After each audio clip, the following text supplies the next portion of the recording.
You may not have heard of Genshin Impact, but it is a game that you should be paying attention to, even if after all my time playing, I still can't really explain what the name means. It is a Chinese developed game that is quickly rising to become one of the biggest in the world over the course of the past year. A tremendous amount of development time has gone into it. It initially looked like a kind of rip-off of Breath of the Wild, a Nintendo Zelda game, and yet when it was actually released, it was far better than anyone was anticipating. It offers a tremendous amount of content for free, although it is monetized by a somewhat controversial gacha model in which players gamble for better characters, better weapons, things like that. They can spend anywhere from hundreds to thousands of dollars on that, even though it's technically optional. Genshin has been kind of existing in its own little comfortable space, making billions of dollars from these kinds of transactions, creating its own stable of characters with its kind of in-universe lore. But this week, they have shown that they are willing to expand beyond that and get into a game that kind of we've seen from places like Fortnite or Nintendo Smash Brothers, full of guest characters. And this could be both a potential new revenue stream for them and also something that kind of significantly potentially changes the calculus of advertising of certain games and maybe even non-games. They announced that Aloy, the hero of, or Aloy? I'm going to go with Aloy. The hero of Horizon Zero Dawn and Horizon Forbidden West, the PlayStation exclusive series, is coming to the game as a Genshin Impact playable character. It is not something you need to gamble for. Both Aloy and her bow will be given to pretty much all players for free. PlayStation players will get her a month early, but everyone else can log in and claim her just a month after that.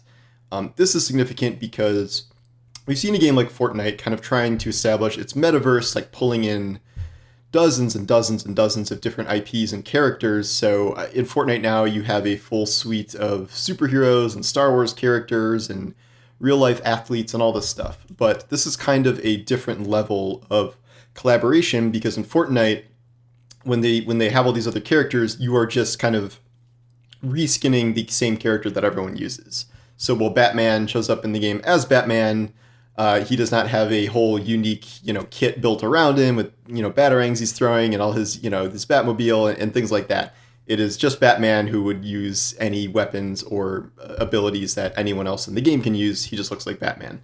With a game like Genshin Impact or a game like Super Smash Brothers, which has frequent kind of guest characters from other games, and it's considered a high honor to have your character developed into a Smash Brothers character, they have to build an entire kit for them. And a kit is like all the moves that you can do with that character. So it's not just like an existing archer in Genshin Impact is going to look like Aloy now. They are building a dedicated Aloy character that people are going to get to use for free. This is obviously a huge marketing opportunity for PlayStation, given that Genshin Impact has tens and tens of millions of players all around the world, and this is a game that does not give out free things very often, shall we say, much less free kind of 5-star high tier characters. So this is a kind of new form of advertising on a level that we haven't really seen before, both for this game and really for PlayStation. PlayStation also did have an Aloy Horizon Zero Dawn Fortnite skin a couple months ago, but again, it kind of gets lost in a wash of a bunch of other skins because, we see new kind of licensed skins coming to Fortnite every other week or so. Whereas Genshin Impact, this is the first time they have ever done something like this, so it is actually a very big deal and kind of a new frontier of marketing. It implies that they could be open to something like this in the future.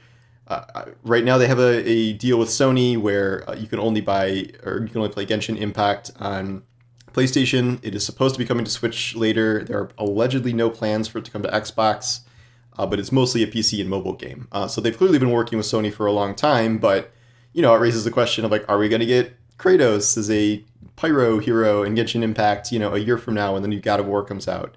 And it also kind of opens the door for other collaborations.